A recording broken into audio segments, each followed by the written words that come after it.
Yeah, it makes sense. All right, welcome to Social Distillation, the submarine still of the internet. We attempt to drop the bead and pour white lightning straight into Sam's mouth because he needs some hair of the dog this morning. I do need some hair of the dog this morning, and coffee, and a little Bloody Mary. So it's been a rough morning.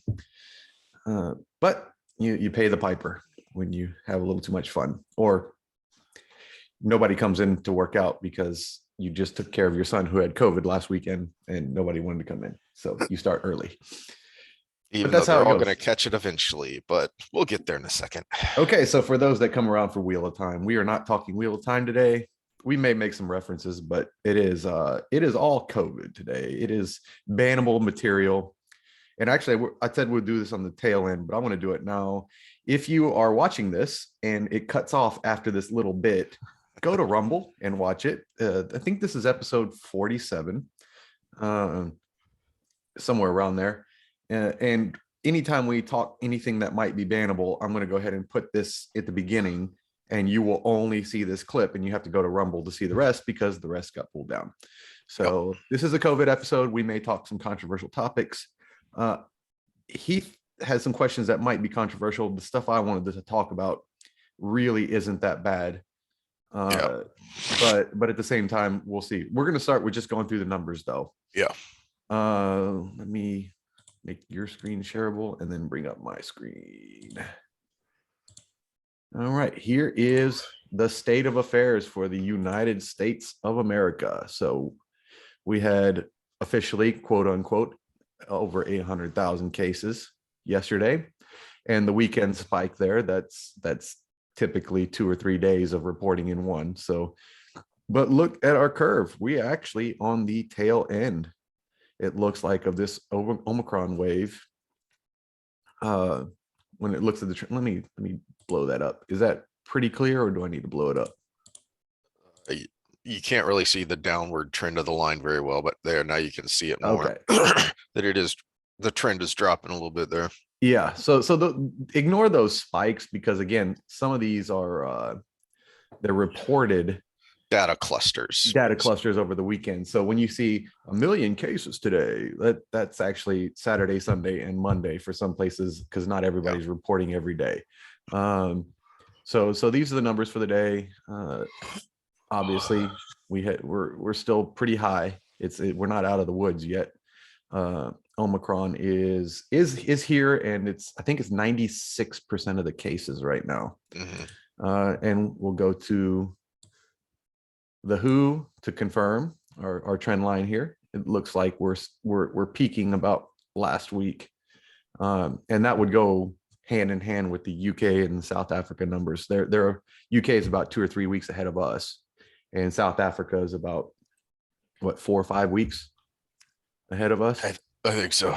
Yeah, and that's actually pretty interesting because of the variation between the two. So UK is very highly vaccinated, and South Africa was very highly unvaccinated when it happened, and the trend lines are pretty much the same, which is good news and kind of interesting at the same time. So we're looking at natural immunity versus vaxxed immunity. And then in the States, we're somewhere in between. Even though we're, compared to South Africa, we're very highly vaxxed, closing in on 70%, whereas the UK was well over 70%. Yeah. And in vulnerable populations, I think it's over 90. Yeah, 65 and above, it's over 90%. So this wave is pretty much proving all the fact checkers wrong, I guess, is where I really wanted to go with this, because it's all about the censorship. So we looked at the data for today, and the big news is the people trying to get Rogan pulled down for having Dr. Malone on and Dr. McCullough and everything. These guys aren't right about everything, but to dismiss everything they say because of that one thing they got wrong, or how they presented it, is another thing that drives me crazy.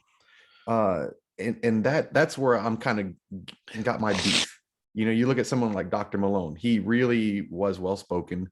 And I think this is what hit home. Dr. McCullough, he kind of went off a cliff a little bit. Yeah. Because I think he got triggered by the censorship to a certain degree, where he actually kind of dug his heels in and fought back. Dr. Malone, just personality wise, when you watch him on Rogan, is so much more calm, even keeled. The couple of times I've watched McCullough, he does just personality wise seem like a more emotional person than Dr. Malone does, which is really tough, because one of the things about not having fallacious arguments is you got to put yourself in the other person's shoes. And if I put myself in McCullough's shoes, he lost everything.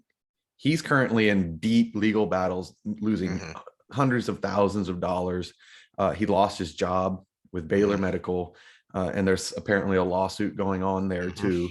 And so he had them come after him in a lot of ways, and include that with the trolls and the death threats and everything along those lines. So he lost a lot. Malone still apparently has his job, and he's still doing pretty well for himself. He has his farm and his ranch or whatever he has and everything. So he's doing this as a PSA, whereas McCullough is doing this in self-defense.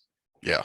And so you got two different situations there. So I think the presentation reflects those two different situations. Oh yeah. Now another guy I follow who's done a very good job of being able to toe the line and stay in media is Dr. Prasad. And this is probably the most reasonable voice I've found on all things COVID related. So if anybody's looking for him, Prasad, Dr. Prasad, look him up on Twitter or YouTube. Very kind of a soft-spoken voice, easy to listen to. Not good if you got stuff going on in the background, because then it becomes hard to understand. But yeah, he's really good on all things COVID, and he did a 3,000-word essay on all the Rogan interviews with his I think they got this right, I think they got this wrong, this is where we are. And he's a medical policy expert. So a lot of what I say is going to reflect things he said, because he is, I think, possibly the most reasonable voice on everything. But to dismiss these people who are the most published people in medicine, the up until this point, the most respected people in medicine, and they said one thing wrong, and all of a sudden they're Dr. Evil, is Rogan made the point at the start, which is a point that I've railed on here a couple of different times, giving my own example of that I encountered doing my thesis research of right off the bat with Dr. Malone, and Rogan was talking, relating the story of talking to a friend. How can you have that person on? He's such a quack. He's a crackpot. He's a crazy. And Rogan just asked the simple question that everyone needs to ask. Why? How? Give me a specific example. Because most people just keep repeating this claim of this person or that person is discredited. This person or that person is a lunatic, whatever, et cetera, and so forth ad hominem. Okay. Explain. Citation needed. Yeah. Why is this person wrong? What have you debated this person? If you can't have him on for debate, what's even the point? Which actually brings me to one of the main things I wanted to bring forward, was another guy that's been demonized, quote unquote. In fact, Trigonometry, which is a British podcast I follow, a couple comedians that just bring on interesting people to interview, had this guy on, and other interviewers came on to basically berate them for having him on. You're irresponsible for having this voice on. But when we look in hindsight, this dude was absolutely positively right in a lot of ways, not on everything, but in a lot of ways. And when we put the hindsight bias on and we look at things Dr. Malone said, he was pimping fluvoxamine from the very beginning, which now 2 years later is like, oh, this is a good therapeutic for this disease. And because he was demonized, no one was considering it until 2 years later. How many people died in those 2 years? But when we go back to this other fellow, Let me get my screen back on here. This thing, the Great Barrington Declaration, Dr. Bhattacharya and Gupta and what is this, Koldorf? Harvard, Oxford, and Stanford. Yes, So and also signed off on by Nobel laureates and Nobel Prize winners. But this thing was suppressed from the beginning, and it's not a long document. Look at this. That's it. That's it. And basically, the gist of it was we should target our treatments and our prevention. Yeah. So 65 and over obviously is vulnerable to this disease. We shouldn't be locking down the whole country. We should be isolating those who are most vulnerable to this disease, which we knew pretty well right away who that was. And we're still arguing over kids and masks in school. I'm going to put it as clearly as I can here. The reason we as adults are vulnerable to specifically COVID-19, the coronavirus that is COVID-19, is because it didn't exist when we were children. This is exactly how infectious disease works, excepting in the case of things that are deadly from the beginning. We vaccinate kids against things that kill you when you're little, like polio, like smallpox. And I think they're even vaccinating chickenpox now, which, I mean, it's not that bad. Sorry. It's not measles. Yeah, it's not measles. Yeah, measles and mumps and all these things that are harmful when you're young, and vaccinating early is a good thing. Whereas something like the cold, which is 4 strains of coronavirus are part of the cold, is something you get when you're little. And the reason we're not vulnerable to them now is because we had them when we were little. Our immune system learned them. COVID-19 is different because it was novel and it came from lab. That might get us banned. I don't know. Is they banning for that anymore? I mean, that's what you're talking about, is what was bannable a month ago is now being repeated by the corporate media as if it's new. You have people coming out now and including CDC people and talking about the what is it? It's like 4 comorbidities is the average with COVID deaths. You also have them talking about people who died with COVID versus people who died from COVID, which is something let's hold that thought, because that's one of the tangents I wanted to go down, but I think it will get away from what we were talking about with the censorship. This is exactly what we were talking about way in the beginning, was with a guy whose last name starts with T, is why you hate him, what he did or what you were told he did. And so all these doctors, Bhattacharya, Prasad's still keeping it mainstream pretty well.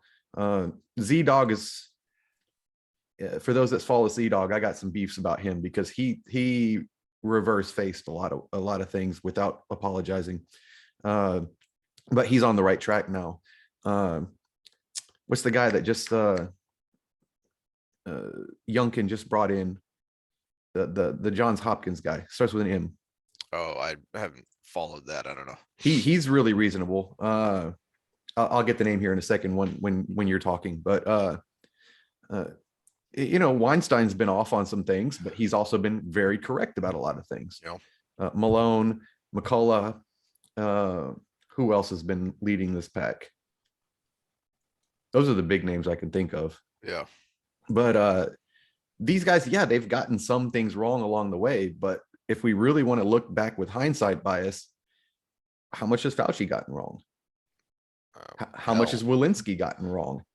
Yeah. Let's go back to the 80s and start counting the things that Fauci got wrong.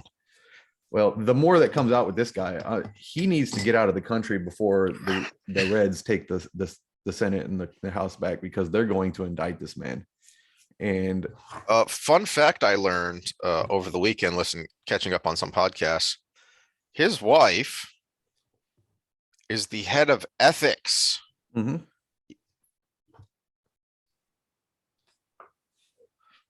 So, yeah, this isn't gain of function. This isn't unethical because my wife said so. Yep, yep. And you cannot contradict authorities. That will get you banned from YouTube. So we cannot say otherwise because she is the authority. Yeah, so it is totally not unethical to cut the vocal cords of beagles and strap them in cages and have them eaten alive by sand fleas. That is not unethical at all.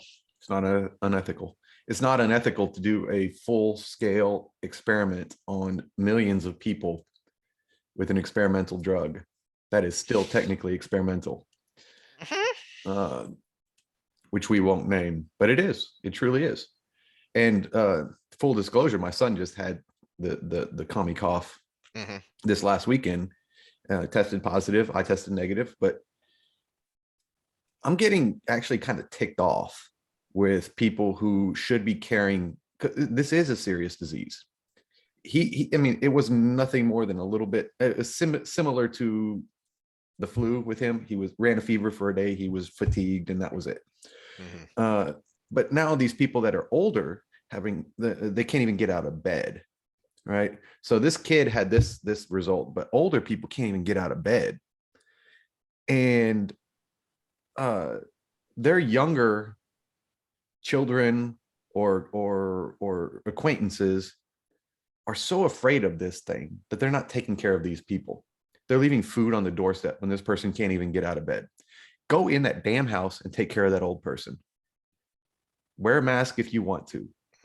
You know, take your vitamin D, get some sunshine, open the fucking window. Excuse my French. Open the damn windows.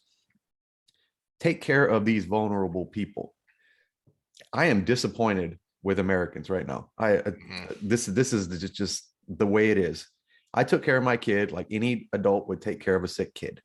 Went in there, took his temperature, made sure he was fed, made sure he was hydrated, made sure he got rest, and got open air as much as we could because it got really cold this weekend here. But that's how we do it. We take care of somebody who's sick, and you don't worry about yourself. You do whatever precautions you need to do, but at the same time, take care of people. And I'm kind of disappointed, realistically, with this whole situation. And I've said this before, you could understand at the very beginning because we weren't getting truthful information out of China. And yet they were saying everything's fine while we're seeing pictures of them, you know, leaked videos of people being welded inside their houses, or, you know, people or people falling over in the street and people falling over in the street. So we know we're not getting information there. So we're in the dark. And then you start hearing these horror stories out of Italy, and you could understand people freaking out. But we're 2 years into this damn thing. Weeks, 2 freaking years. And now we have a new variant, a new mutation that's running rampant and completely taking over cases that is, by all accounts, a bad cold. It's having a more serious effect in the States, but again, that's that tangent we need to go down in a second.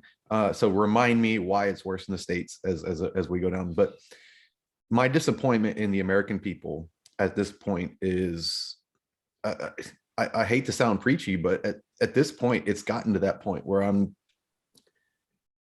frustrated. I'm really frustrated. And we've ignored the reasonable voices in the room that said, hey, we should be doing that targeted prevention. Had we done it from the beginning, we would be through this by now. Oh yeah. I mean, this is not even debatable at this point, because we have 2 years of evidence that, you know, look at South Africa, where they basically did that, and not on purpose. They didn't do it as a countrywide thing, but just because they have less infrastructure than we do, they accidentally did it. Sweden is another good example. Sweden did it on purpose. Sweden did it on purpose. Yeah. They had their elderly population isolate as best they could. The overwhelming majority of the population went on with life as normal. If you were younger and healthier, you went on with life as normal.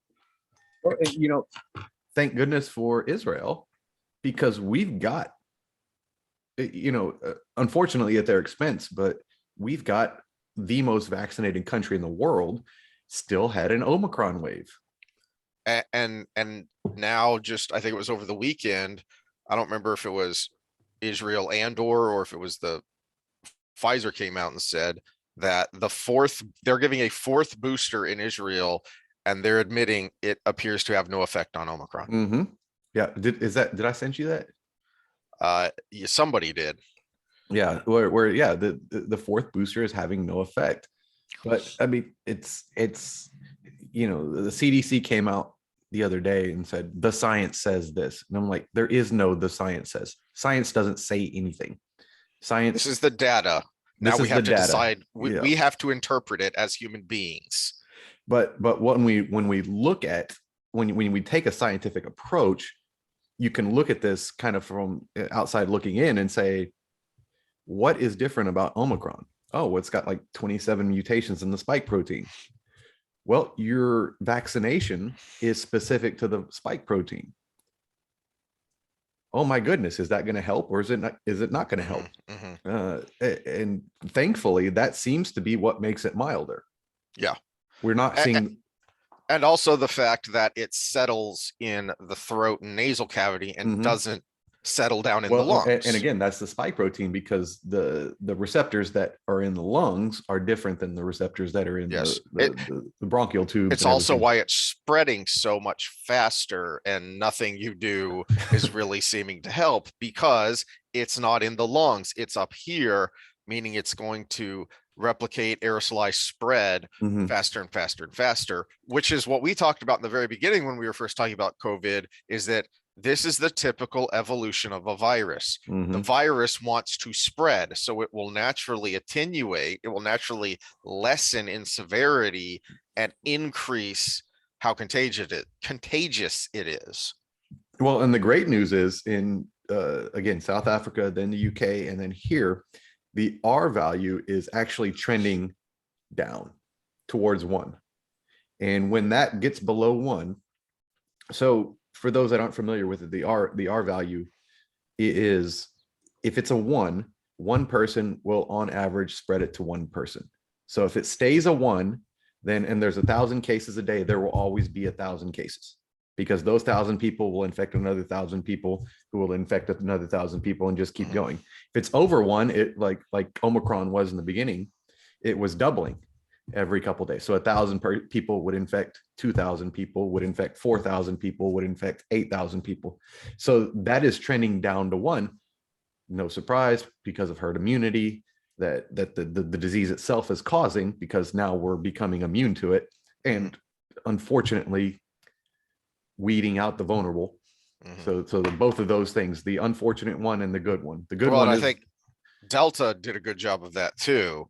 Yeah, because it was more deadly than the original variant, and we had some big spikes with that around the world. The numbers are around 1 in 100 people over the age of 65 have died from this disease.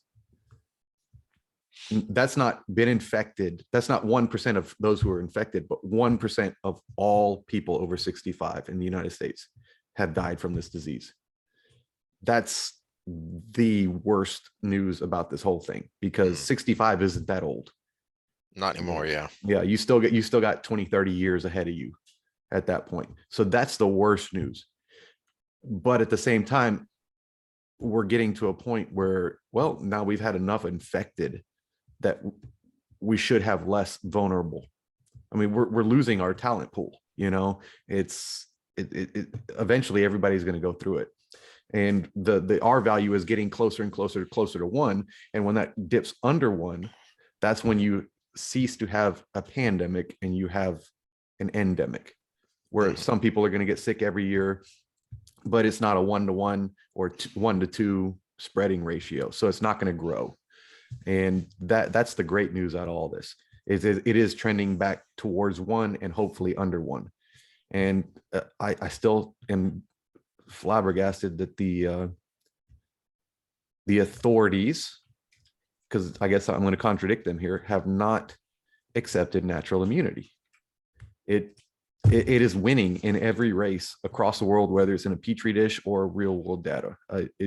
The only two studies that say injected immunity is better were done by Pfizer and Moderna. That's all I need to know. Did you want to add anything to that, or do we go on down that tangent I'm supposed to remember? Yep. You brought up the authorities, you brought up censorship. I can't remember if you've brought this up or not. The Trusted News Initiative. Oh my goodness, what is this? This, when I look at this, I think it's a Babylon Bee article. Beyond fake news. How news organizations you know can rebuild trust and tackle the next disinformation challenges. I'm not conservative and I don't agree with a lot of their talking points, but on a comedic level, the Bee is undefeated. I love the Bee on a comedic level. Okay, trust in news. So what this is a partnership that includes organizations such as Facebook, Twitter, Reuters, and the Washington Post. It is the only forum in the world of its kind designed to take on disinformation in real time. Now, we and our partners are going to share what we've learned about how to tackle disinformation. Okay, so what this is a cabal. It is collusion.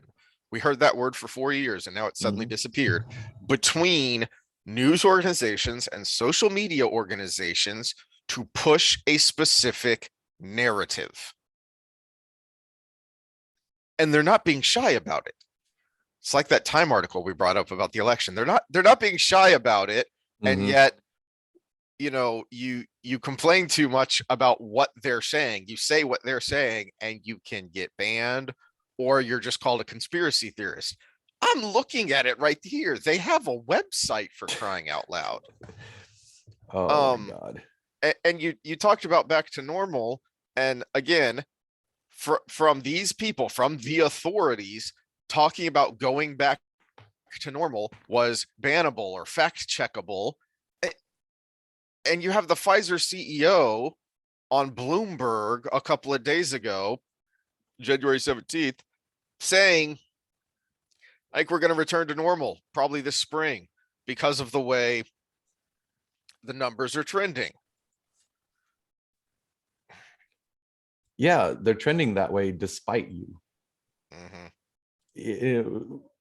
When we've talked about fitness since we got to stay in our wheelhouse, right? We got to stay in our lane. We talk about the CrossFit Games athletes and people who have had a good experience with CrossFit. They succeeded despite the program, not because of the program. They lived through it and they got a good result when there's 1,000 broken bodies in the wake. So yeah, this has helped with some outcomes, and especially, again, targeted focus.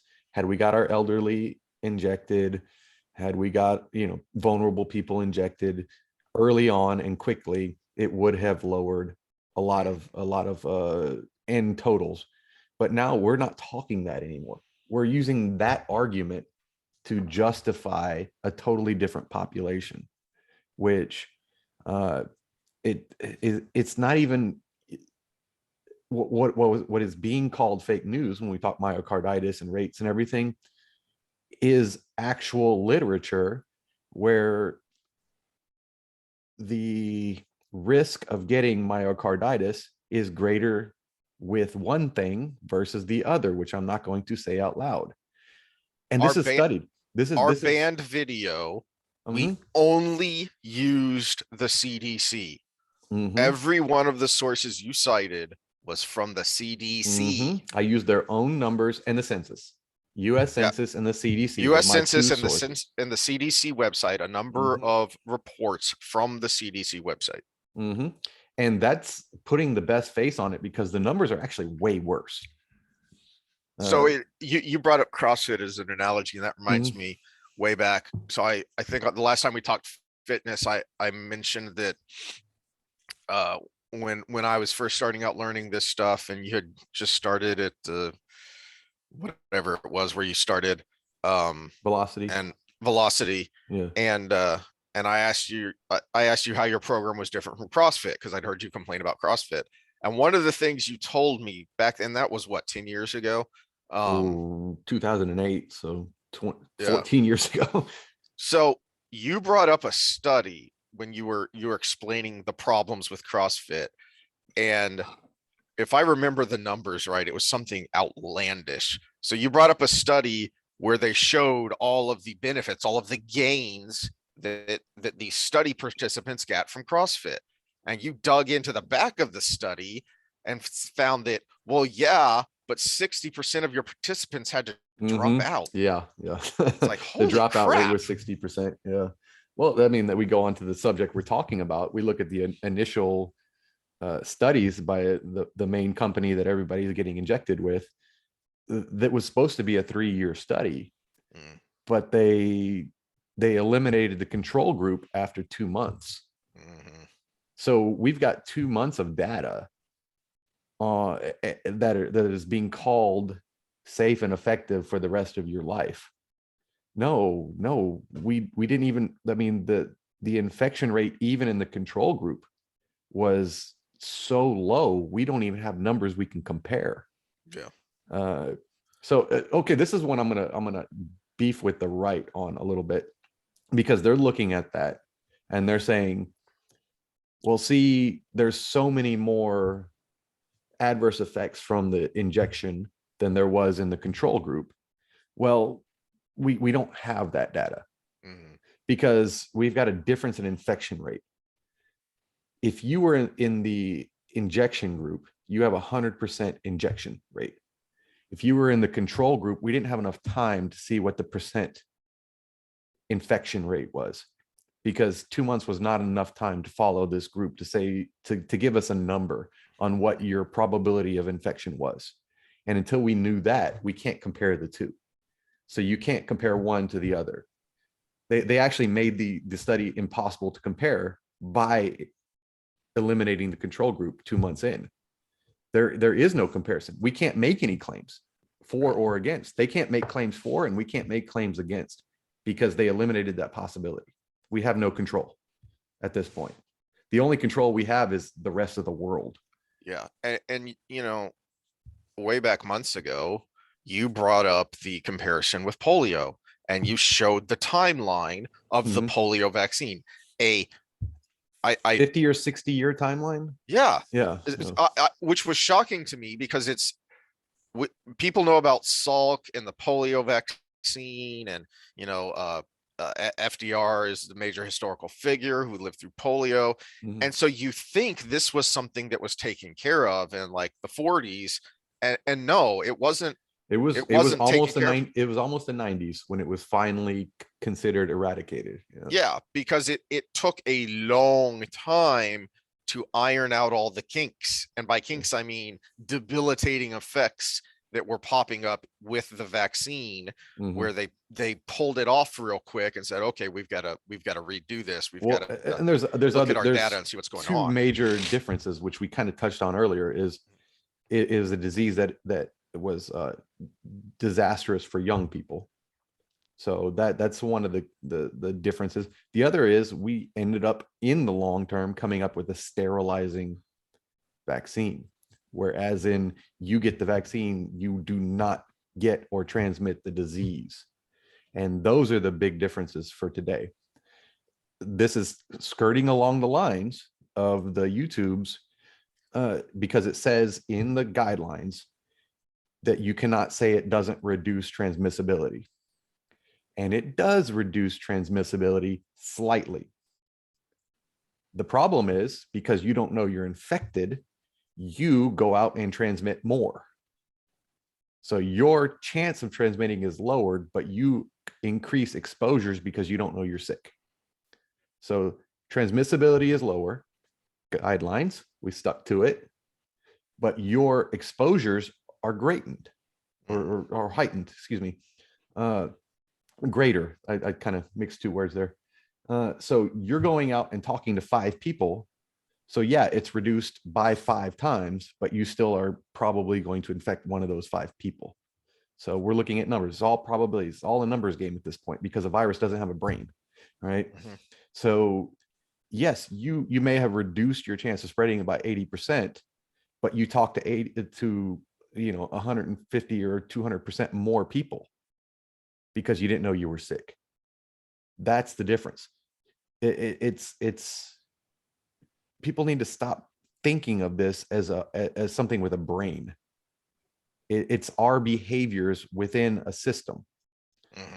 And if you start thinking of it that way, you can take the proper precautions.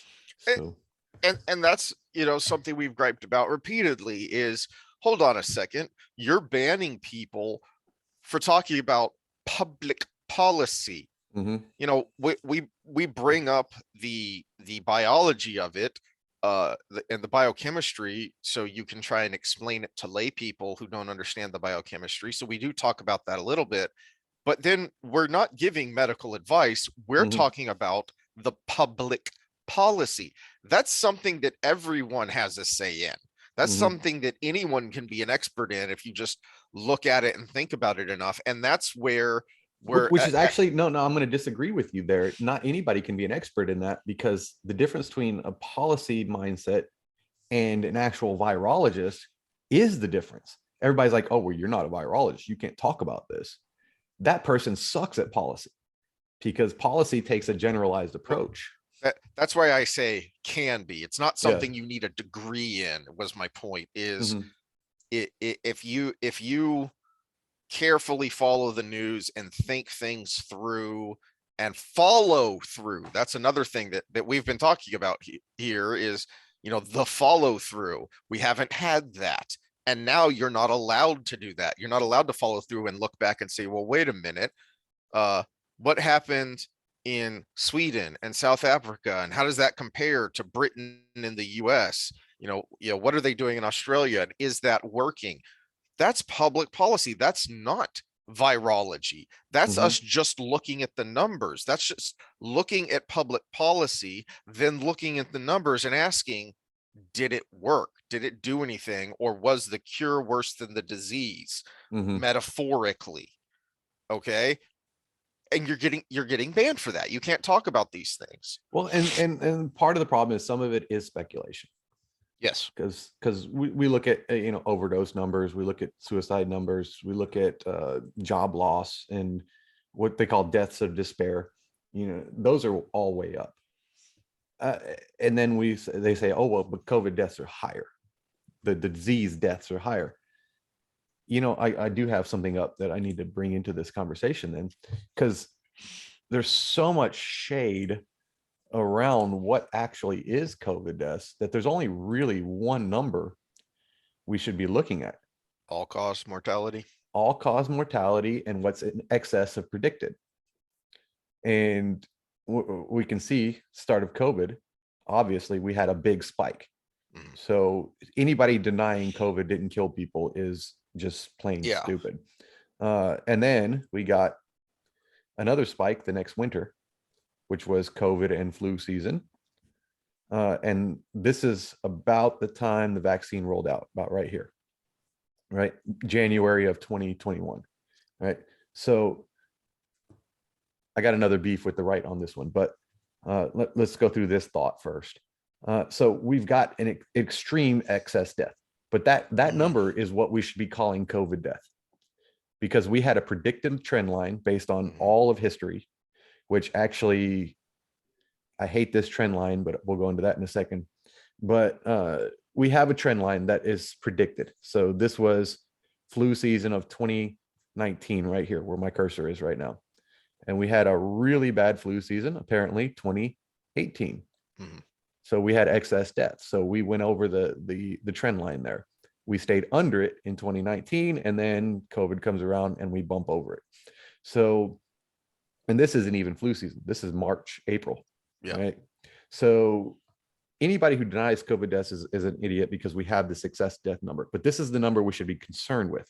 This is what we should be calling COVID death. The question here is, how much of this is the disease and how much of it is the response to the disease? Because we also had an increase in what we call deaths of despair, which are alcoholism, drug overdose, isolation, depression, and then ultimately suicides, right? So how much of that number was bumped up too? So this is the only number we should be concerned with, and then we should be taking that number and figuring out how much of it was the disease and how much of it was our response to the disease.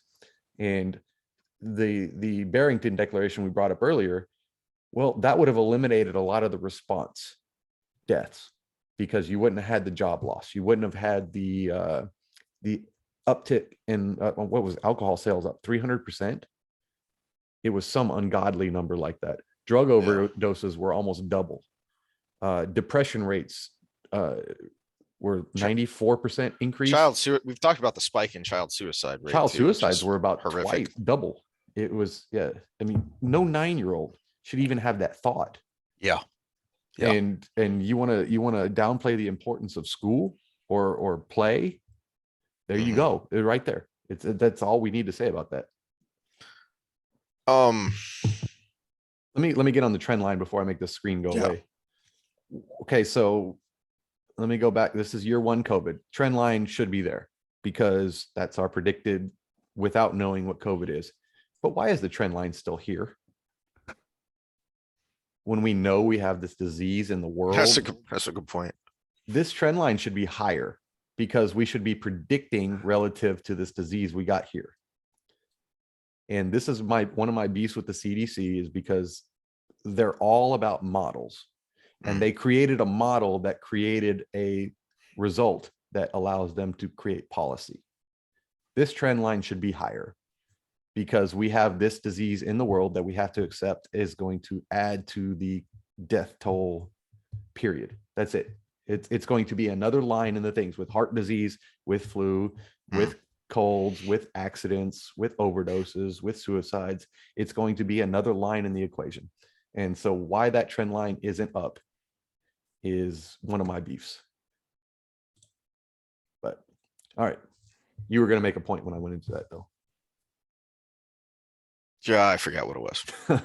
But that's the number we should be looking at. We should be looking at that excess death, because that excess death with this new thing in the world, because we haven't had any new major wars, we haven't had any other events realistically. I mean, people talk about the weather, but we didn't have a bad hurricane season or anything like that these last couple of years. So that is the number we can say this is from COVID.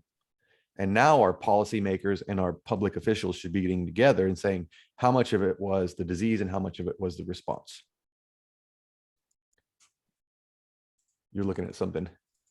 Yeah, because the thing I was going to say, I forget, because so this is a pre-published, I believe, because we got to talk about children, and it reminded me of this study. All right, this is a pre-published from Brown University. I'm just showing it so you know I'm not just pulling something out of my butt and making something up here, but yeah,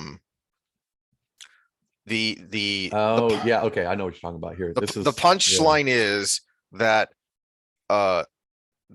children born, the impact on early child cognitive development, basically IQs are down 1 standard deviation.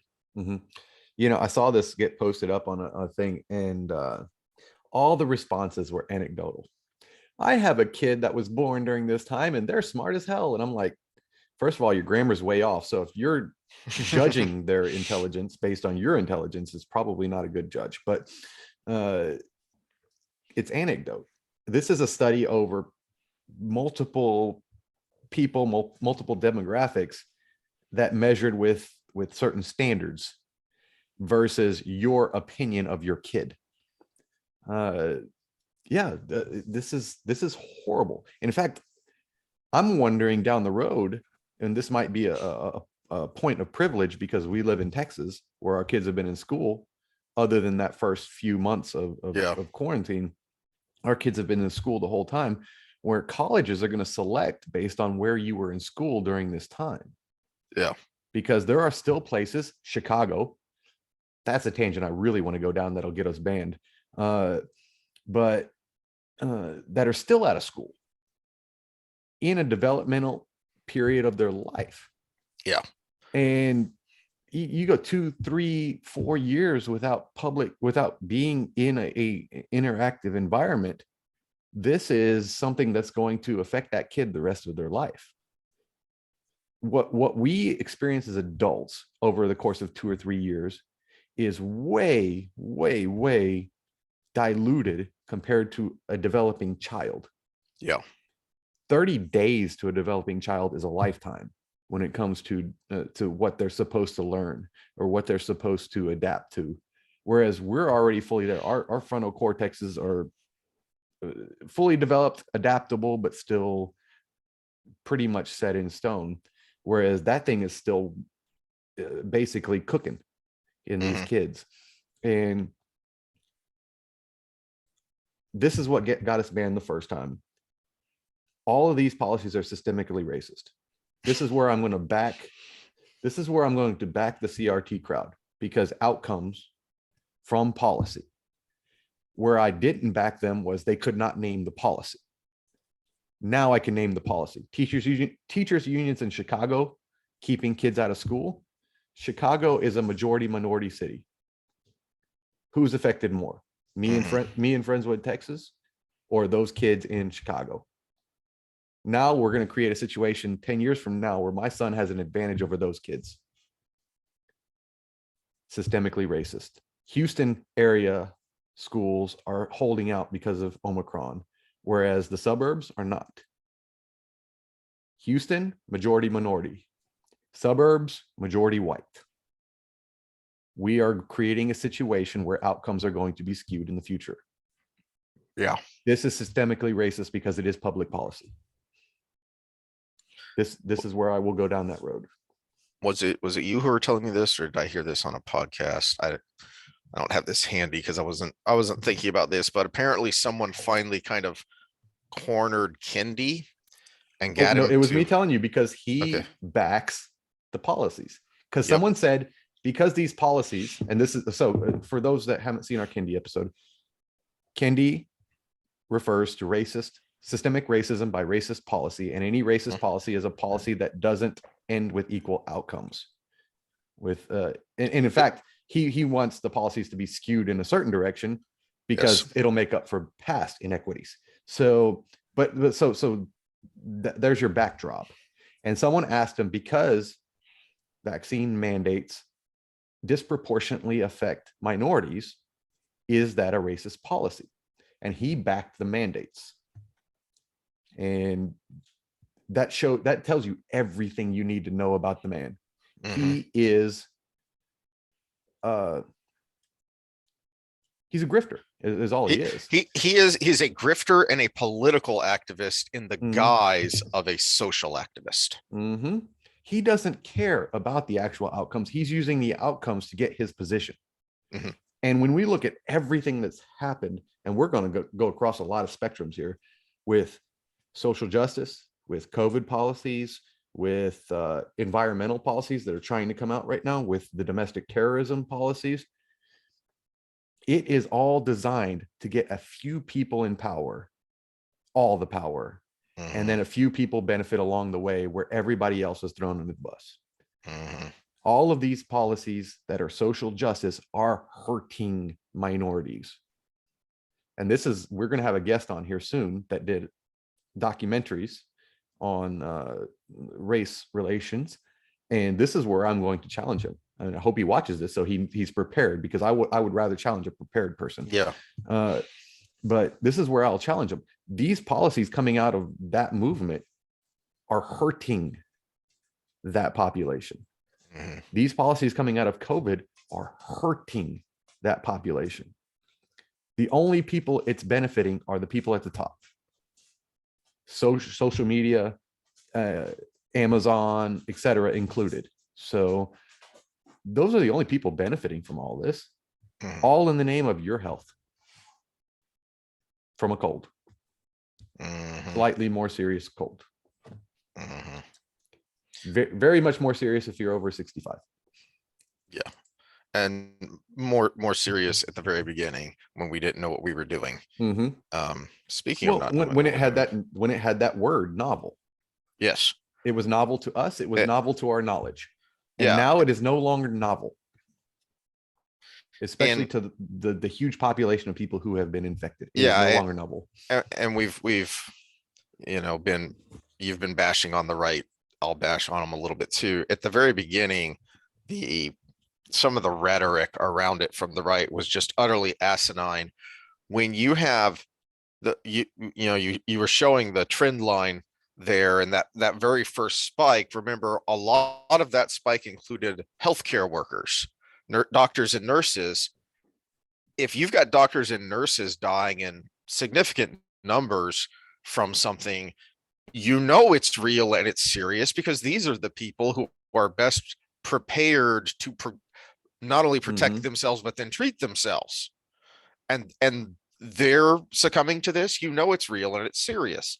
And so, but again, that's not what we're talking about. We're talking about 2 freaking years later, and we're acting like we haven't learned anything. Well, We're and part of that is self-sabotage, and I hate to, I always try not to put motive behind things, but the authorities that we're not supposed to contradict have done a very good job of making it impossible to say one way or the other by not tracking things that are important. One of the major ones is the decision to not track breakthrough infections unless they were hospitalized with the vaccine. So there's a lot of people saying A or B when the answer is we don't know, because they didn't include one box on there that says, are you vaccinated? Or actually what I would have preferred, 2 boxes. Have you been previously infected? And are you vaccinated? Which they did in Israel. Again, thank goodness for Israel. It's why we keep bringing it up as the example, because for the longest time, not only were they the best data, they were really the only data. Yeah, because they actually tracked things that made sense. People were like, oh, the CDC's own excuse was it would muddy the waters. I'm like, no, you muddied the waters by not tracking it. Exactly. You are an organization that is built around statistics. You can't include one box on a test that says, have you been vaccinated? Or 2 boxes that say, have you been previously infected? Or have you been vaccinated? You can't include that in the questionnaire when someone goes and takes the test. I mean, of all the things you have to check off when you go to the doctor, think of the last time you went to the doctor and you got this big 2-page thing with all these, have you ever been this? Are you a smoker? Are you pregnant? It's all of these little boxes you have to check to make sure the doctor is informed about you. And we have this thing that is supposed to be the most serious thing we've gone through in forever, and you can't include 2 boxes on the test. I mean, heck, on the test, for anyone who's actually done a test, they ask you things like, for instance, they ask you questions to basically see why you're getting the test. Are you experiencing these symptoms? Have you come in contact with someone with these symptoms? Have you come in contact with someone who tested positive for COVID? Are you running a fever? Which are all things? Questions that are irrelevant versus the 2 that are relevant to the tracking process. Yes. Which are have you had it before and are you vaccinated? And even then the numbers are skewed with the hospital data because it's kind of voluntary if they ask you that. So this kind of gets us on the tangent we were kind of going on, which was, why is the US worse than every other country? So Omicron hit South Africa, very low hospitalizations percentage wise. I mean, obviously higher because of the sheer numbers, but percentage wise, UK, lower hospitalizations, ICUs. US, we're going up, we're trending up versus all the other countries. Why? I'm going to put out 2 things that skew those numbers. First of all, we're fat. Yeah. We're a fat freaking country. Yep. And the second one is our hospitals are still incentivized to report COVID numbers. Yes. And anytime there's a monetary incentive, there will always be an increase, because some people are going to do the right thing and some people are going to go with the incentive. That's just the nature of human beings. We've talked about corrupt bowls from college football and booster clubs and everything in the past. If there is a system to be gamed, someone will try to game the system. And when we look across the entire country of 330 some odd million people, there's a shit ton of them that are going to game the system to make their hospital more money. And those are the two things I'm going to throw out there. First of all, our health, which is not being made better by postmodernism, which I think we touched on last time, didn't we? Yep. This is the new health, and it had the extremely obese person. No, none of this is helping. Why are we misinformation when someone fat saying I'm healthy is not misinformation? And I'm not talking fat like dad bod. I'm talking fat like what we used to call morbidly obese, and now we have a new term for it because morbidly obese would make people feel bad. Yeah. Don't weigh me at the doctor's office anymore because it psychologically impacts me. No, maybe you should lose a little bit of that excess thing that actually harms you, and you will be psychologically better for that too. I'm sorry. I hate to be, I'm kind of a dick today, but it's about to be my turn. So the other reason that you talked about, censorship, people in power, our response to it. You ready to get super banned? Do we have a time marker on this? When did we start? So I know where to cut it if I have to. We started at what, 10:30? Well, here, yeah, no, what? 10:30. I wasn't paying attention to the time. I thought it was closer to 11, but it might have been. I guess I'll just have to listen to it before. Yeah. So here's the annoying thing about the banning though is their guidelines are so broad and they never tell you specifically why you were banned. It's just violation of guidelines. They never answered me. Yeah, they never answered us at all. The initial strike was the wording they used was contradicting authorities. And I responded with, all our sources were the authorities you say we're contradicting. And they never answered that. So right. So we never even got an answer, but I know from people I listen to who get banned periodically or have videos taken down, all of them say they never tell us specifically what, because these people always ask, well, what specifically? We can cut it out, re-upload the video. They never tell them. Okay. So everything we've already talked about could get us banned, could get our video taken down. We don't know. We've been tiptoeing around as best we can, but the guidelines are so broad, and they have such, dictatorial power in their trusted news, that it could. But now this is going to get a super banned. Well, wait.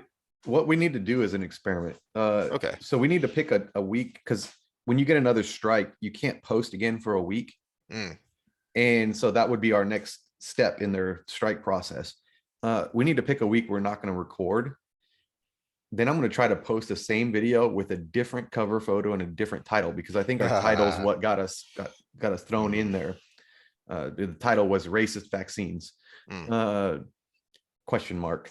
So I'm going to try to post the same video with a different title and a different cover photo, which the cover photo was Fauci with the Mad Max thing.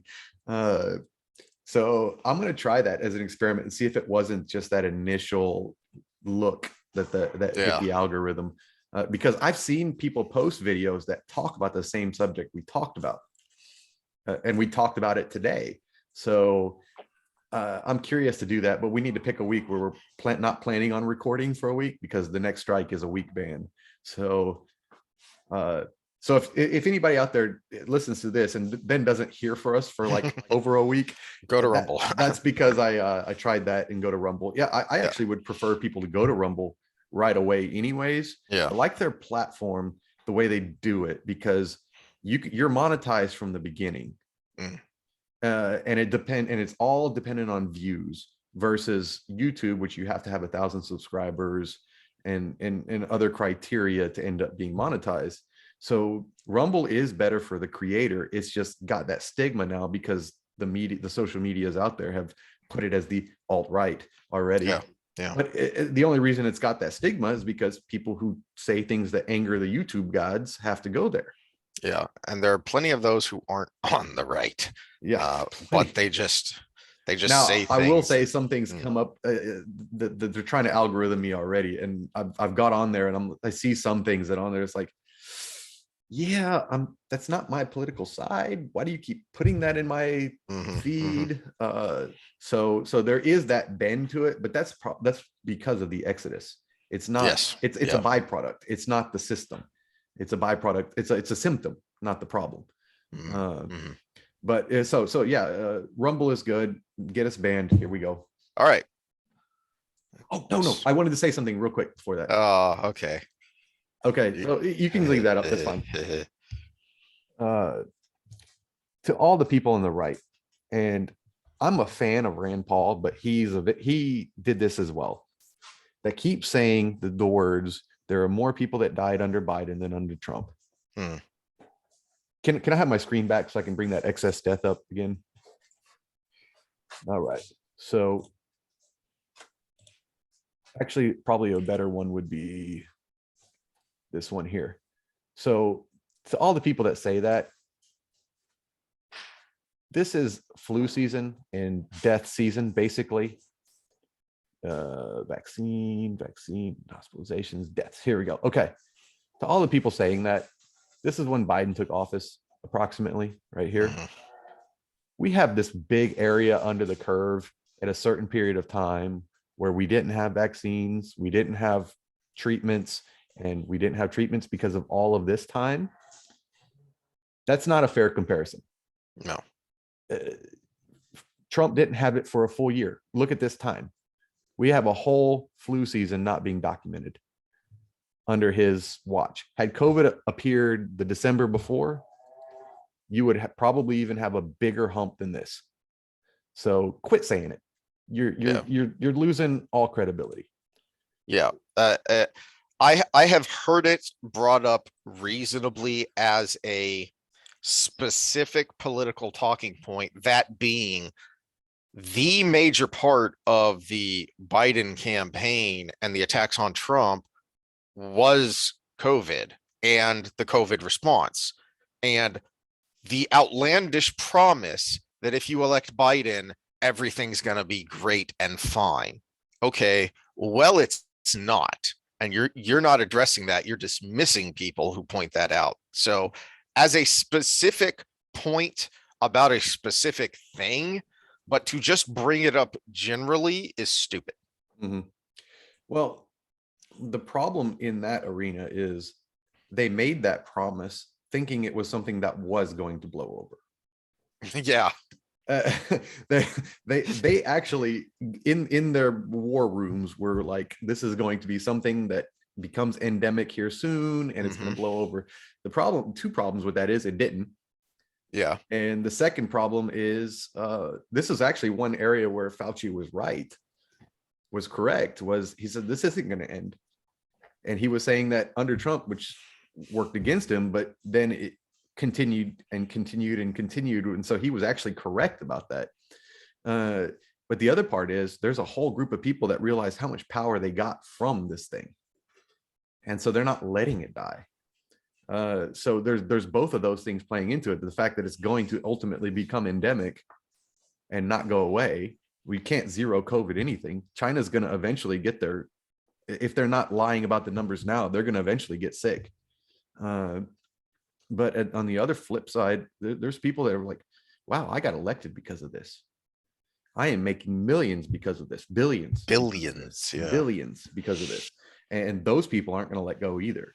So yeah, I just wanted to bring that up because I had to throw a sucker punch. Well, that segues here, what you just said, because this memo is infuriating. Now, you've probably heard about this, but the reason I'm inclined to believe the veracity of this is the fact that the corporate media, saw this yesterday. Okay. Yeah. The corporate media is radio silent on this. Mhm. They're not running around debunking it.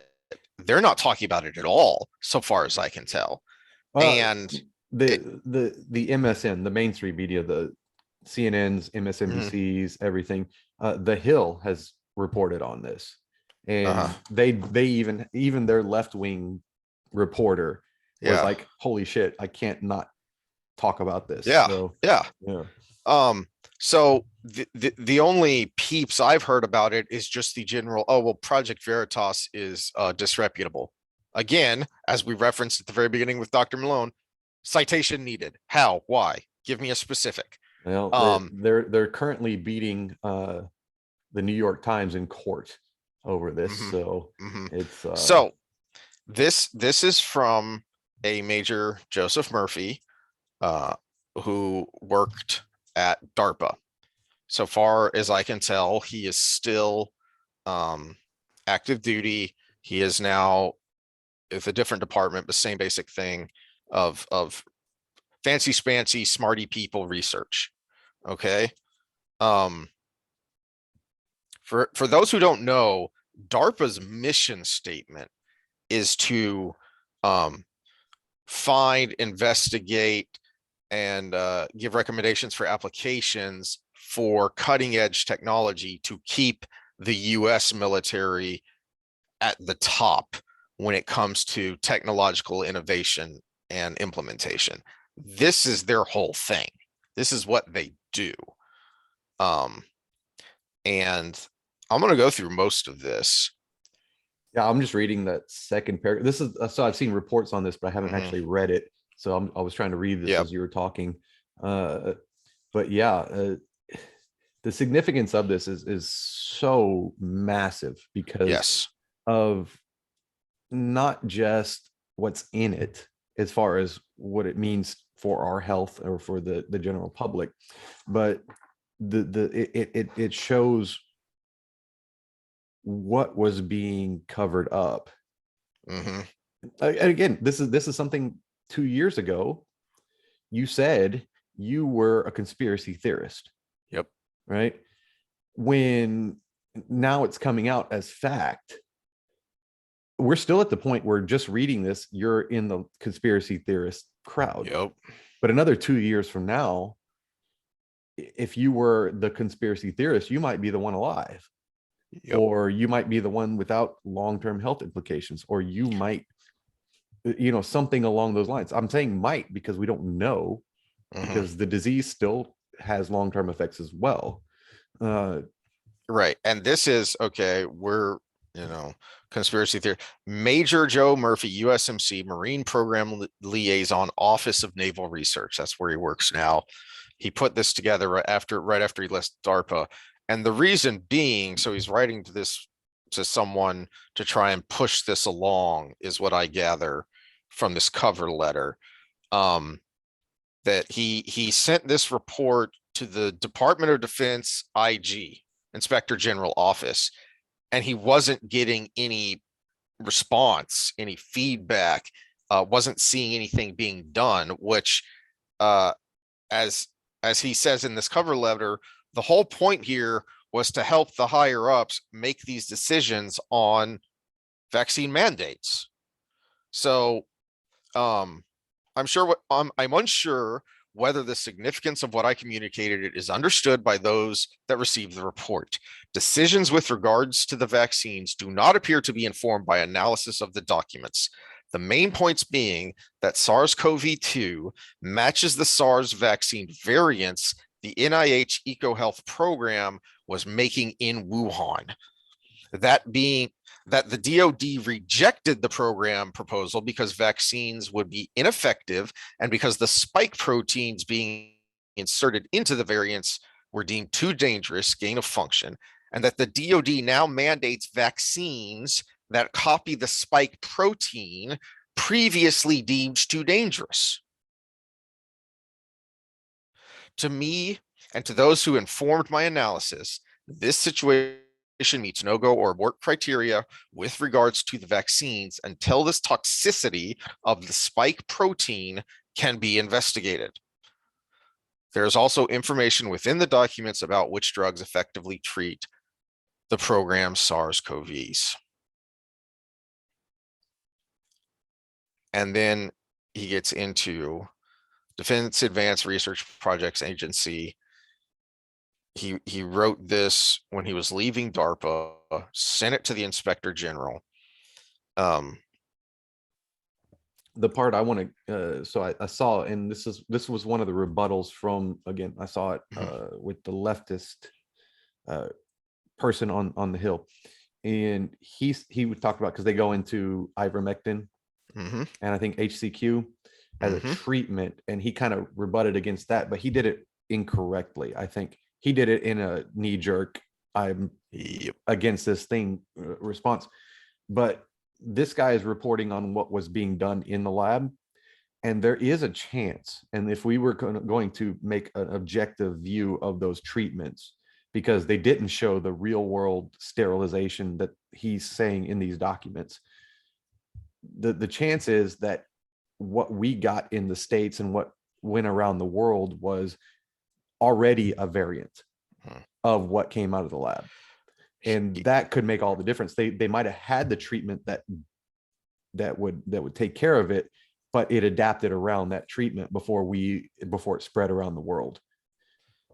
Well, we'll get into that, because he does not oversell HCQ and ivermectin or anything else at all. But what's so infuriating to me, two things to set the stage here. First of all, this was August of last year is when he sent this out to the Inspector General. Not a peep. Nothing's been done. People are still being discharged less than honorably for refusing these vaccines after this information by an expert has been put into the hands of the Inspector General. And there's absolutely no inclination that any policy is being changed here. Heads are going to roll on that one with our US military, because I would hope so. They tried some serious crap with that, because originally they tried the religious exemptions, which are winning in courts, which people don't know about. But then some people were saying, okay, we'll take the FDA approved one, which is not available, by the way. And it's not even fully FDA approved. That might get us banned by saying that, but it's not. There is a process to this, which they're still in. And the military was disguising vials of the other one as the FDA approved one. That I had not heard. I had heard from a number of sources that while the DoD policy allows for religious exemptions, not a single one has been granted, despite all the applications of them. In private companies, I don't know about the military, but in private companies, it has been winning in courts. So yeah, it's been winning in courts, but that doesn't necessarily apply to the DoD. And from what I've been hearing from a number of sources, is not a single religious exemption has been granted to military personnel for this policy. Yeah, heads are going to roll for that, but even still, there's a lot of stuff going on. With a lot of heads need a roll, and we'll get into that. So the other thing I want to point out. By the way, let me disclaimer: we do not condone actually chopping off heads, a la French Revolution. Heads roll being a figurative statement. Okay. All right. So the other thing that struck me reading through this is how many things he lays out as known fact, as common knowledge to himself and whoever he's writing to, whoever's seeing these reports.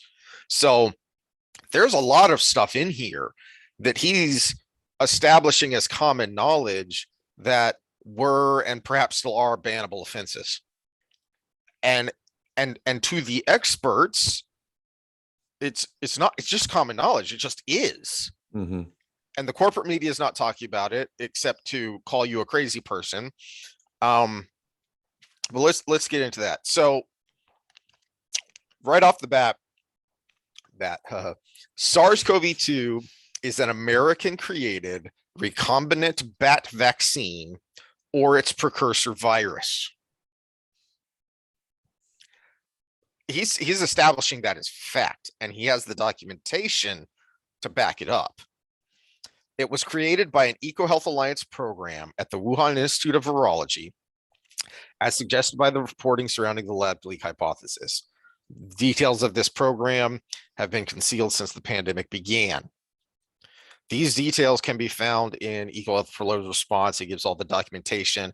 The memo itself is only 6 pages, but then there's another dozen pages of this documentation, which I think I've mentioned and maybe shown a little bit of before, that some of this stuff. Now, this proposal to DARPA from EcoHealth was back in March of 2018. And what they were wanting to do was to infect bats with a SARS-like virus the idea was in order to inoculate them to prevent another SARS spreading from bat populations to human populations. DARPA rejected the proposal, said this is way too risky. So they then went to the NIH, and Fauci said, "Oh yeah, sure, sounds great." The fact that he's in Fauci's defense, that would have been Francis Collins. It's according to the documentation I've seen, it was approved by NIH NIAID, which Fauci is the head of NIAID. So, and they're buddies with this Daszak person and have connections. They've all been scratching each other's back anyways. So the contents of the proposed program are extremely detailed. Peter Daszak lays out step by step what the organization intends to do by phase and by location. Primary scientists involved, their roles, and their institutions are indicated. The funding plan for the Wuhan Institute of Virology work is its own document. The reasons why non-pharmaceutical interventions like masks and medical countermeasures like the mRNA vaccines do not work well can be extrapolated from the details of the proposal of what they were doing with this program. The reasons why the early treatment protocols work as curatives are apparent. Again, he's laying out things as common knowledge. So according to these experts, it's well known why these interventions and vaccines do not work well and what does work well and why.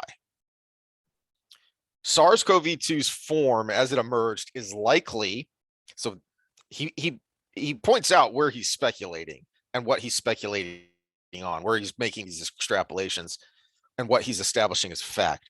Deliberately virulent, humanized recombinant SARS-CoV that was to be reverse engineered into a live attenuated SARS-CoV bat vaccine. Its nature can be determined from analysis of its genome with the context provided by the EcoHealth Alliance.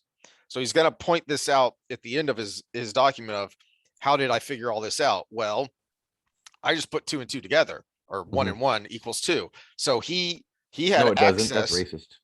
It is. He had access to all this documentation from this DARPA proposal and from other things. And on the other hand, over here, we had the genome and we had all the reporting on SARS-CoV-2, and he went, this is interesting. These look disturbingly similar.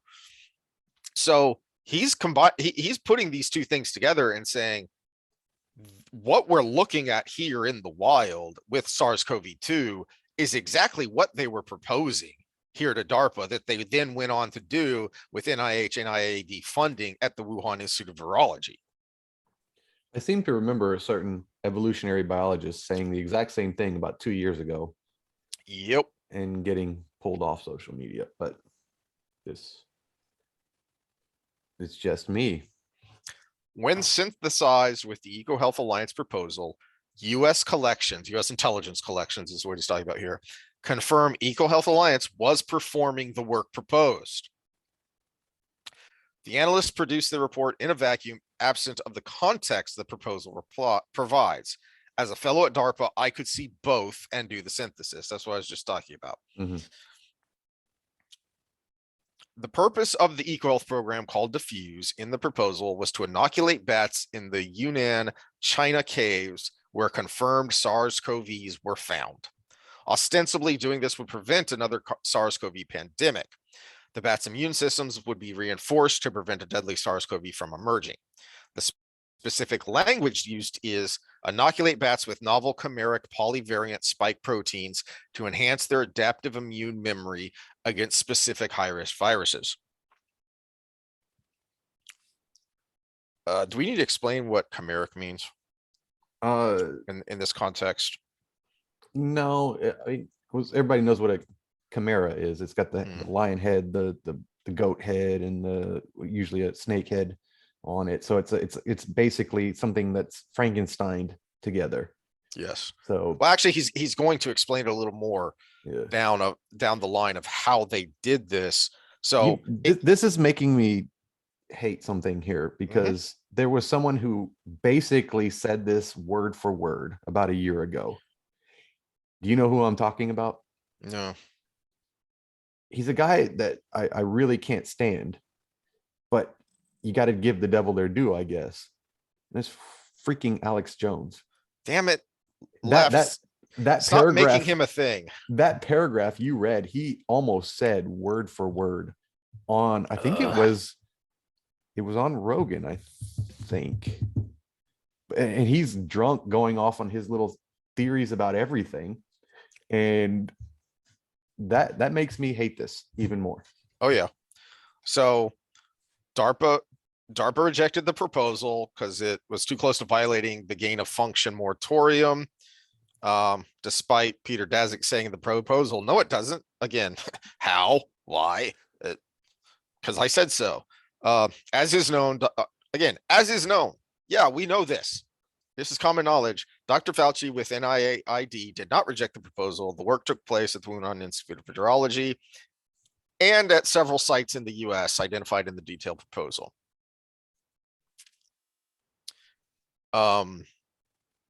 This is also really disturbing. The EcoHealth Alliance response is placed along with other proposal documents in the preempt folder, the DARPA bylaws, blah, blah, blah. This folder was empty for a year.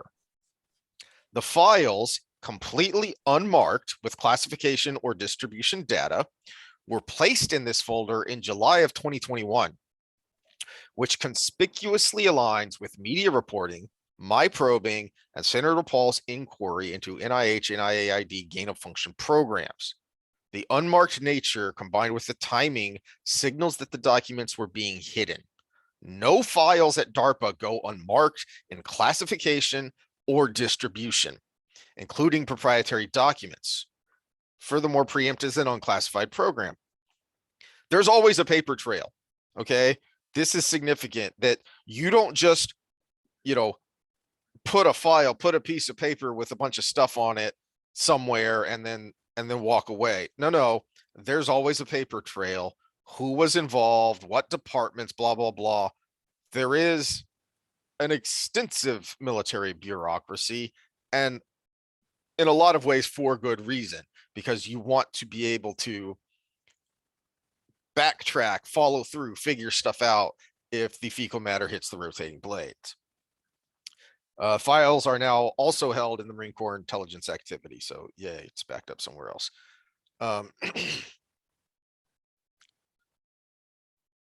Okay, so this is where he's going to explain the chimera part, I believe. SARS-CoV-2, hereafter referred to as SARS-CoV-WIV, is a synthetic spike protein chimera engineered to attach to human ACE2 receptors and inserted into a recombinant bat SARS-CoV backbone. It is likely a live vaccine, not yet engineered to a more attenuated state that the program sought to create with its final version. Okay, I think this is where we could get a little bit into this, because and it's not the chimera part, is the attenuated state. Yeah. Because when we take a vaccine like the polio vaccine, etc., typically they're what we call an attenuated virus, which is the virus made less harmful. So your body can be exposed to it and learn the genetic code to it without you being hurt by it. And any usual side effect is just your normal autoimmune response kicking in, where you run a fever or whatever. So if we, in a perfect world, and we were talking about injections to prevent this, we would have an attenuated virus. These things take time, which is why we don't have that as an option right now. Now, it seems like, according to this document, they were working on it, but they hadn't gotten to that state yet. Yes. And that was his point in the cover letter, that Dr. McCullough has also mentioned and been, called a crazy person for, is when the vaccine is injecting the spike protein into you, a version of the spike protein, I should say. So we're being injected with the spike protein, but due to the origins of the virus, and this is why the lab leak cover-up is so important and potentially deadly to people. Because of the virus's origin, Major Murphy is saying here, we don't know what the toxicity of the spike protein is, and yet we're mandating its injection. That's insane. It's worse than insane for the people who know this. That's evil. Well, again, this is where I'd like to draw on the last year. We got a year of data on the injection.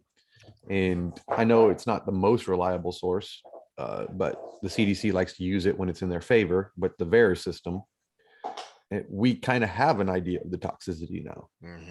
And why that's unable to be discussed is beyond me. But yeah, we have data. It's not the best data but it's the only data we have. Now we've got something to support the hypothesis that the data may be over and above what is reported in this document. And that's, I mean, it blows me away. The whole conversation around this should be a discussion about this stuff. But I mean, this is just the fact that we don't even know if we're going to stay up because we brought it up. The reason the disease is so confusing, to your point, is because it is less a virus than it is engineered spike proteins hitchhiking a ride on a SARS-CoV quasi-species swarm. The closer it is to the final live attenuated vaccine form, the more likely that it has been de-attenuating since its initial escape in August of 2019. Again, he's saying something is established fact here, that because that you're called a crazy person if you mention, because the first official acknowledged SARS-CoV-2 patients were end of November, beginning of December in Wuhan is when they started. But people have been speculating and giving a fair amount of evidence for that it happened way before that. And it just wasn't being documented. It wasn't being acknowledged. The utility of certain countermeasures can be extrapolated from the documents. The team selected for SARS-CoVs that were most monoclonal antibody and vaccine resistant. Because again, their point here was to prevent another, their stated point in this proposal was to prevent another SARS outbreak, another SARS pandemic. To do that, they wanted to preempt the things that would be most deadly, which would be monoclonal antibody and vaccine resistance. So they specifically chose the worst things. It is not practical to inoculate bats directly with shots, nor can bats get respiratory infections from droplets. So this is also really important. So the team developed an aerosol to deliver the inoculations directly into the caves. We were told for months that this was not airborne. This was not aerosolized. We were told for months that was the case, when based on the proposal that originated this research, which originated this virus, the powers that be knew it was. By the way, we can say this now officially. Cloth Mhm. masks don't work Mhm. because it is aerosol. So The proposal notes. Okay. The proposal from EcoHealth, not him, not Major Murphy, not anyone else. The people who did the work to create this virus themselves notes that interferon, remdesivir, and chloroquine phosphate inhibit SARS-CoV viral replication. This proposal was from 2018, March of 2018. So that far back, at least, it was known what effective treatments were to inhibit SARS-CoV viral replication. And yet, when the pandemic started, we were told to everybody just stay home until we develop a vaccine. What the hell?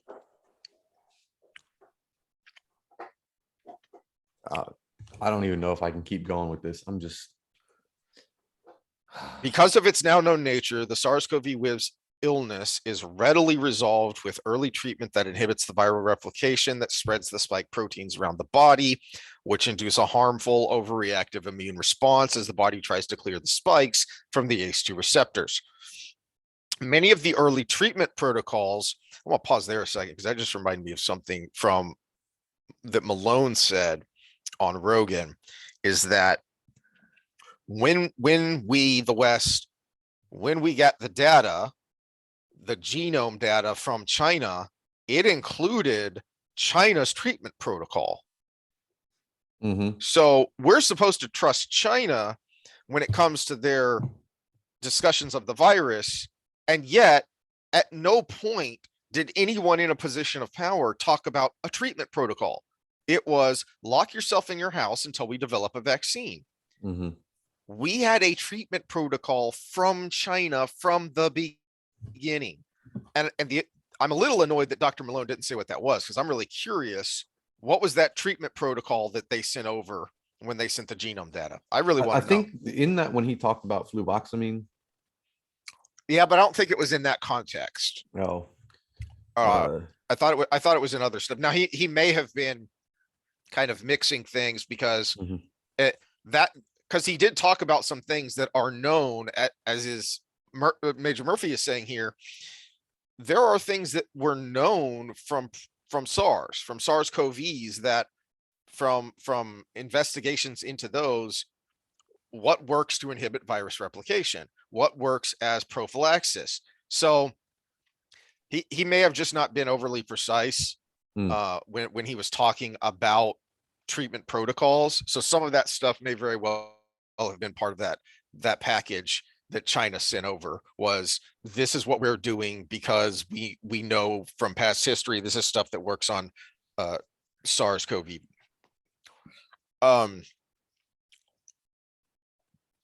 So treatment protocols. Many of the early treatment protocols ignored by the authorities work because they inhibit viral replication or modulate the immune response to the spike proteins, which makes sense within the context of what EcoHealth was creating. Some of these treatment protocols also inhibit the action of the engineered spike protein. For instance, ivermectin, identified as curative in April of 2020, works throughout all phases of illness because it inhibits viral replication and modulates the immune response. Of note, chloroquine phosphate, hydrochloroquine, identified April 2020 as curative. Again, he's saying this stuff is fact, is identified in the proposal as a SARS-CoV inhibitor, as is interferon, identified May 2020 as curative. Sam, when was that first spike that you were showing when you were showing the spike test? Yeah, let's pause from that and go back to that. Let's remind ourselves when that first spike was. Because when you were showing it when you were looking at the when we were ranting April about people talking about the deaths. So the spring of 2020, we had our first big spike. Do you have the excess switch over to the excess death ones and show that, because there's the beginning of that spike there. So all those excess deaths that we were getting March, April, May, we knew at the time what were workable treatment protocols. And yet all anyone was talking about were masks, ventilators, and lock yourself in your house until we develop a vaccine. 20, so 32. I'm doing some math here. 32, 52, 50. We've got about 150 excess deaths. 150,000 excess deaths. 150,000 excess deaths. Yeah. When it was established, according to Major Murphy here. Well, realistically, you can say everything after that. Everything after that. Yeah. But just in that time. Yeah. And it's I have to say that the way he's presenting this is not just Major Murphy's opinion. He's expecting that anyone reading this document is going to know what the hell he's talking about, because he's not, it's like if I'm, writing on the Pacific War, I don't have to give a citation when I say that on December 7th, 1941, the Imperial Japanese Navy sneak attacked the US fleet in Pearl Harbor. I don't have to give a citation that everyone knows that. Okay. So I don't have to give a citation. He's not giving citations here. This is established fact to himself and to whoever he's expecting to read this document, that these were known established curatives, not cures, curatives. They help. They don't sterilize the virus. They inhibit virus replication. He's not overselling this. He's telling you what it is. They aren't miracle cures, but they are treatment protocols that help. And this was known way back when. This is the point of contention, because I've talked about the certain pharmaceuticals not being the hill I would die on. But a statement about them is, even if they were 10% effective, that was better than anything we had. And that's the problem, is that they were deemed not effective because they weren't 100% effective. And when we had the absence of anything better, anything would help. Yeah. Dr. Malone mentioned Pepsid, for crying out loud, when he was talking to Rogan. Well, not only that, we talked about earlier in this discussion, the difference between the US and the rest of the world. I'm going to add a third one, is we're the only spot in the world that doesn't have a treatment protocol. So when we were having our IVM discussion and we brought up the meta-analysis and everything, they were all other countries. So there was almost nothing from the US in there. And it was all versus standard of care. And so when we look at the difference between the IVM versus the other standard of care, it is different because their standard of care included a treatment protocol. And their treatment protocols usually involved HCQ. And so we're saying, oh, IVM is not as effective based on these studies, but we're not comparing it to what we're doing in the States, which is go home unless you're really, really, really, really, really sick. There's a difference. I'm comparing it to a treatment protocol versus I'm comparing it to doing nothing. Yeah. And we used the studies comparing it to a treatment protocol to make our decision about doing it compared to nothing. And that's my big beef, is it was very skewed analysis. All right. Based just on that one simple fact. And some of that treatment protocol included the chemicals you talked about in that paper right there. Ready for the money shot? Oh, yeah. Let me get ready for the money shot. It gets better. The gene encoded, or mRNA, vaccines work poorly because they are synthetic replications of the already synthetic SARS-CoV wave spike proteins and possess no other epitopes. I had to look that up because I wasn't sure what that was, because it's witchcraft. a localized region on the surface of an antigen capable of eliciting an immune response and combining with a specific antibody to counter that response. So the mRNA instructs the cells to produce synthetic copies of the SARS-CoV-2 synthetic spike protein directly into the bloodstream, wherein they spread and produce the same ACE2 immune storm that the recombinant vaccine does. Many doctors in the country have identified that the symptoms of vaccine reactions mirror the symptoms of the disease, which corroborates with the similar synthetic nature and function of the respective spike proteins. And again, to go back to our discussion about the myocarditis, myocarditis is an immune response. It's inflammation of the heart. Mhm.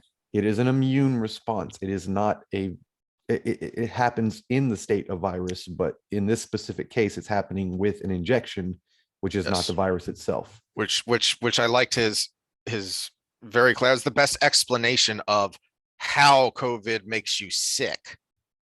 Back at the beginning of this memo of it's the spike protein and your immune response trying to knock those spikes off. Mm-hmm. That as he says creates an immune storm. The vaccine recipient has no defense against the bloodstream entry, but their nose protects them from the recombinant spike protein quasi-species during natural infection, better termed as aerosolized inoculation. Thought you'd like that. Furthermore, the EcoHealth proposal states that a vaccine approach lacks sufficient epitope coverage to protect against quasi-species of coronavirus. In their own damn proposal, they say that a vaccine approach, that's why they were trying to stop it at its source. That was the whole point of the proposal, of the program, was inoculate the bats so that it doesn't spread to a human population, because a vaccine proposal or vaccine approach doesn't work well because of the nature of these viruses. For how long have people talked about how there's still no cure for the common cold? Mm-hmm. Because that's the way some viruses work. They don't lend themselves to a vaccine because of their nature, because of their structure. So I want to connect some dots here. These same people that made the companies responsible for the injection are the people who also made them immune to any side effects from that injection. So the people who are behind this document that you're bringing up here are the people who made the companies that made the things that are supposed to save us immune to any consequence. So they knew what the consequences were before they made them immune.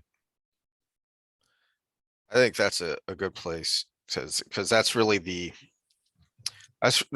meat of what he's saying there. And anyone who wants to read the whole thing and look at his documentation can go find it and scroll all the way through the footnotes. Can you send me the link to that so I can put it in the show notes? So this is something that I have been thinking about for a while, and you made the you made the comment that we don't mean guillotines. Mm-hmm. Well, I do. What has transpired here is evil, is mass murder. I don't mean that hyperbolically. I mean, we need a Nuremberg style trial complete with the gallows. Because there should be people who face, and if you're squeamish about capital punishment, fine, life in prison. There should be people who face capital crimes for what they've done here. And what's put me off on this rant is when you talked about immune to prosecute. Well, they're immune to civil action. They shouldn't be immune to criminal action, for one, but also I don't think they should be immune to civil action. Here's why it'll never happen though. Because the people who backed it are the people who would be prosecuting them. That is the problem. There are too many people in too high a position of power that they're going to have their butts covered in the same way that the Maxwell trial was sweeping Epstein under the rug and saying, well, case solved. We're all done here. No need to look any further. There's follow-up to that though. She apparently didn't like her sentence or her guilty verdict, so she's uncovering everything now. So we might get some good news out of it. That whole thing. She thought because she had everything, she was going to get off, apparently, and she didn't get off because a jury of her peers said no. Not a jury of the people that she's buddies with. Which I'm actually surprised the judge didn't strike the jury in the beginning and make it a bench verdict in that case because of all the people involved. I think they wanted to save face because they thought because of the sham prosecution that came out there and did just crap job when she's the daughter of one of the people that could be exposed. But the jury went back and it's like, we saw right through that ruse and guilty. So apparently she wasn't happy with that. So she's uncovering all the John Does. Well, hopefully we'll get a similar situation here because again, these people knew, and this is why I don't think they should even be. I think their immunity is void. Their civil immunity is void, and here's why. If I buy a car from you and you're a lemon lot salesman, even if it's an as is contract, if I roll out the lot and the brakes don't work and you knew it and didn't disclose it, I can still sue you out of business because that is something dangerous and deadly that you concealed. Okay. These people knew the dangers ahead of time based on all of this documentation that we have. This is well documented now. This is not conspiracy theory. This is conspiracy fact. These people knew and they concealed it. Well, I can go into our wheelhouse with an example. I have a waiver that my clients sign when they walk in the door, and it says in there, basically, I can kill you. And you're signing off on this. But if I did something truly negligent, I'm still liable. Yeah. So it's that reasonable category. You see that word a lot in law, and I've been studying a lot of law recently because it's fascinating. But that word reasonable, would a reasonable person have done this? Is this a reasonable thing I should have accounted for in my training or whatever? The way it's usually phrased in those kind of waivers is industry standard, right? So if I joke about some of the dumb things I see and then I see them. So like one of my hyperbolic examples was like a one-legged jump snatch on a Bosu ball. It's just the most ridiculous thing I could think of. I've seen things disturbingly similar to that. If I was having someone do that and they fell and they broke their back, darn right I could be sued no matter what waiver I had them sign, because that is asinine, against industry standard, and is obviously something that is risky. Unless you convince them that it's their own fault, because CrossFit gets away with that all the time. Wow. There was a local club here where they were doing snatch burpees. I think it was clean burpees, something where they were doing an Olympic lift. You threw the weight overhead, dropped the weight, did a burpee and jumped over your bar and turned around and did it on the other side. And you kept doing that back and forth.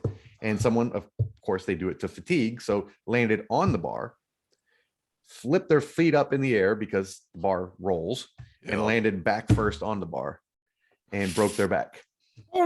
And that as far as I know, didn't come out to be a lawsuit. Someone paralyzed for life, and no heads rolled there. So it blows me away. This is the kind of thing that happens in real life, and now we're talking about a grand kind of big picture version of it with this response. It's negligent. And, At the least, it's Doc, negligent. Dr. Malone used the number 500,000. I've heard that number from a variety of sources that there is an estimate that 500,000 people who have died from COVID could have been treated with any one of these treatment protocols, and there are several. I think And the they best weren't. evidence of that is not his statements or even this document. It's again comparing our data to the other Yes. parts of the world, because we have Yes. the worst numbers. And we shouldn't have the worst numbers, because as expensive as it is, our healthcare system is typically top notch when it comes Yes. to actual results.